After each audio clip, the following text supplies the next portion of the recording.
All right, so this is the 96 Jeep Cherokee that I picked up. And I picked it up for a pretty good deal on Marketplace. I was expecting, for the price I paid, I was gonna have to do some work to it. And I picked it up at night, so I didn't really get to fully go through everything. And like I said, with the price, I was okay with it. But it needed more work than I thought once I picked it up. So this is kind of the start of the project. I'm just going over everything in this video. The biggest thing with this is I've already started working on it, because when I first picked it up the next day, I noticed a lot of stuff, and I just had to get rid of it and had to make it a little bit safer at least. So first thing, when I bought it, it had these Fender Flares on it, and it had 3-inch wheel spacers, so the wheel stuck out probably about that far, and they rubbed, and they were basically ripping up the Fender Flares. So it was horrible. I mean, they were aluminum spacers, just little eBay or Amazon spacers. So they were trash.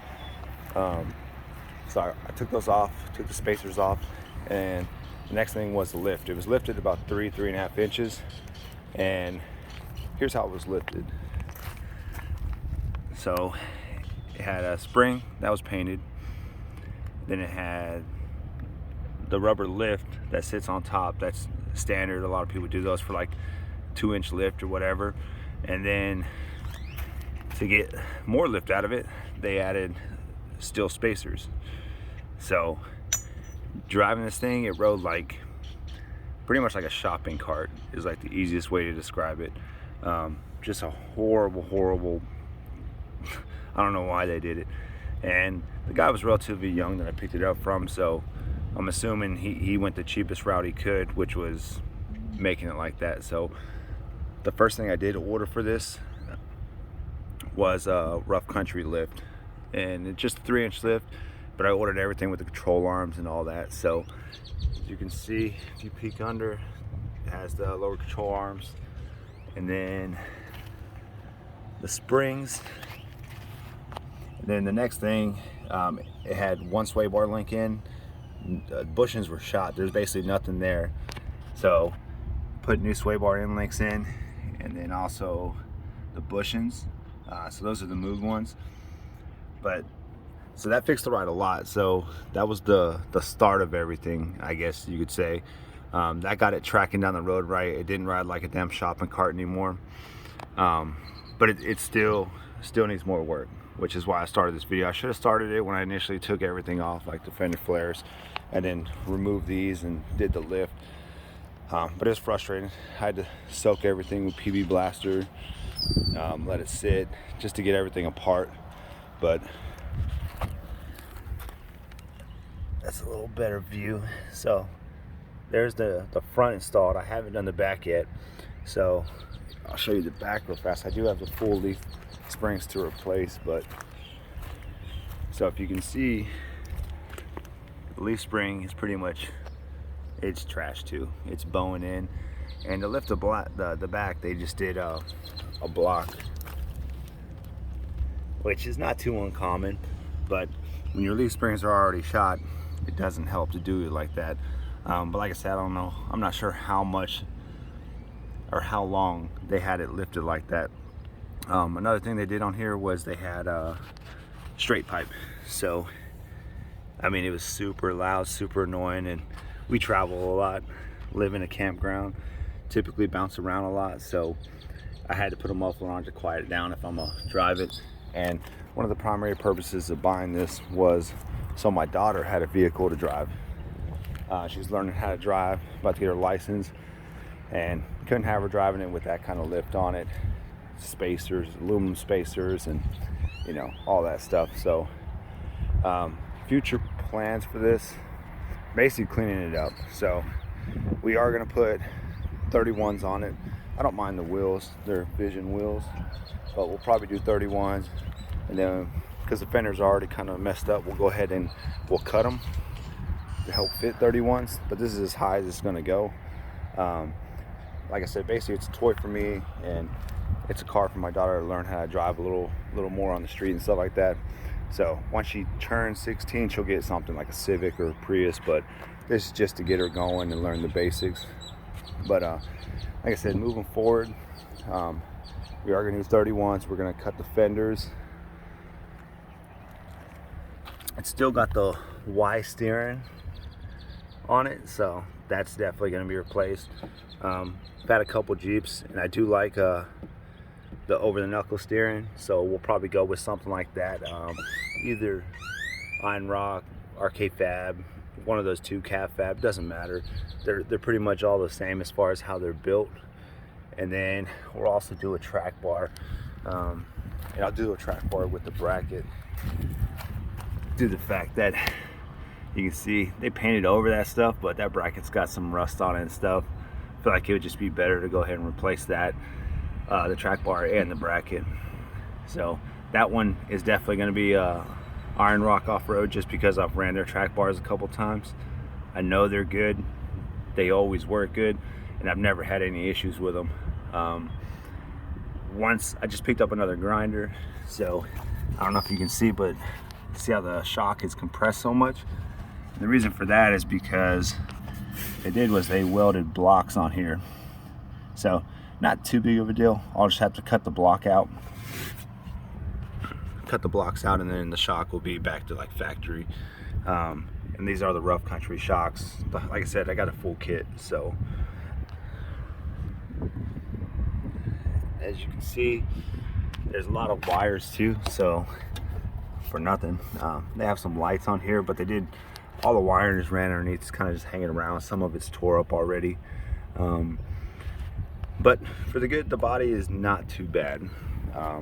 Besides for where they drilled for the fenders, the body's pretty straight. Doesn't look too horrible. Do have the hood pins. I just have one in for now because I've been working on it. So for this,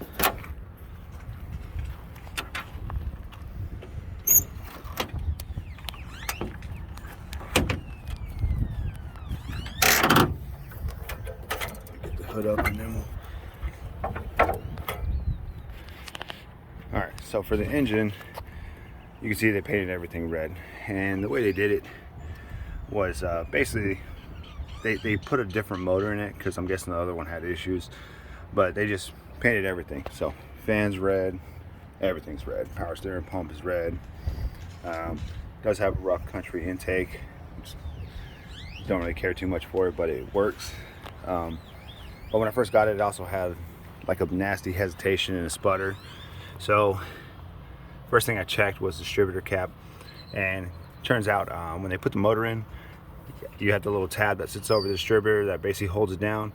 They didn't even put that on all the way, so the distributor, I could just move it. So that was causing a misfire.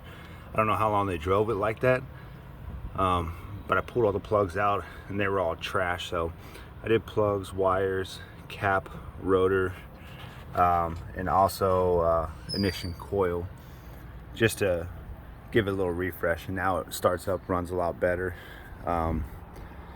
As far as the engine, other than that, I replaced the oil sensor because the oil pressure or gauge wasn't working inside. And other than that, the engine runs fine. Like engine runs good, transmission shifts good. Actually, shit, judging by the back, they painted this motor while it was in the bay, so not too worried about the engine side of things. Like as far as cleaning this up, I'll clean it up just to make sure everything's good. But mainly it's going to be, like I said, a toy and then something for my daughter to drive. So the battery's too big, and then just miscellaneous wiring. They spent more money on the system than they did actually lifting it right. So just a bunch of little things. And mainly the update videos I do on this are going to be, like I said, the steering, the track bar, wheels and tires, of course. And then I got to do the rear leaf springs. So these are the rough country leaf springs. Still have those, just got to put them in. Everything in the back's been soaking in PB Blaster, so that's going to get done eventually. It did come with a relatively nice light bar, rough country.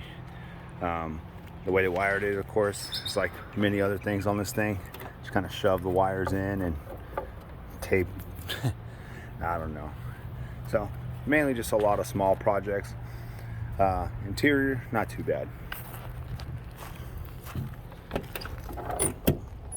So interior is all there. It's got the seats, center console, the whole nine.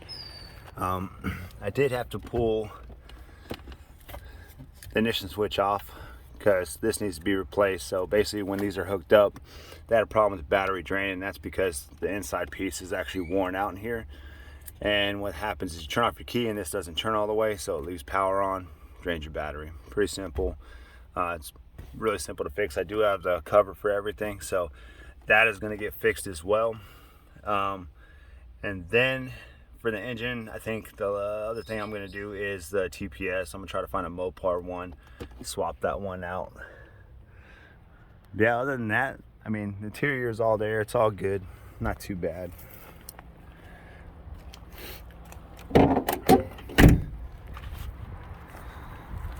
So yeah, next video will probably be when I do the steering, because that's what I'm going to order next. Like I said, I'm not sure on the brand and the track bar. And then from there, we'll start working on the body. We'll start cleaning up all this crap from where the side molding used to be. We'll get rid of these. We'll leave the sport one on. That's pretty cool. But we'll clean up the body and we'll start shaving everything down. I removed the rear caps on the side. Obviously going to have to replace the bumper. It does have a little bit of rust. We're down near the beach, so it's kind of typical in all these Jeeps. They're getting old, so they all have a little bit of rust on them. Not too big of a deal. Yeah, so other than that, like I said, update videos will come. As I drive it more, I am starting to drive it every day just to get a feel of what it needs. But as I drive it, I'll start replacing, I'll start making videos. If there's any recommendations on which way I should go for the steering, like I said, I kind of laid it out to 3 options. Drop it below, tell me what you think is better. I do want a Heim joint steering because it just tightens it up, makes it feel a lot better. I don't mind having to spray the Heim joints occasionally to keep them from squealing. Like I said, other than that, if you know good parts, like I said, I've tried IRO, they're really good, haven't had any issues. But if you know other parts that might be cheaper and function the same way, then drop them below and let me know. Like I said, this is video number 1 for the XJ project.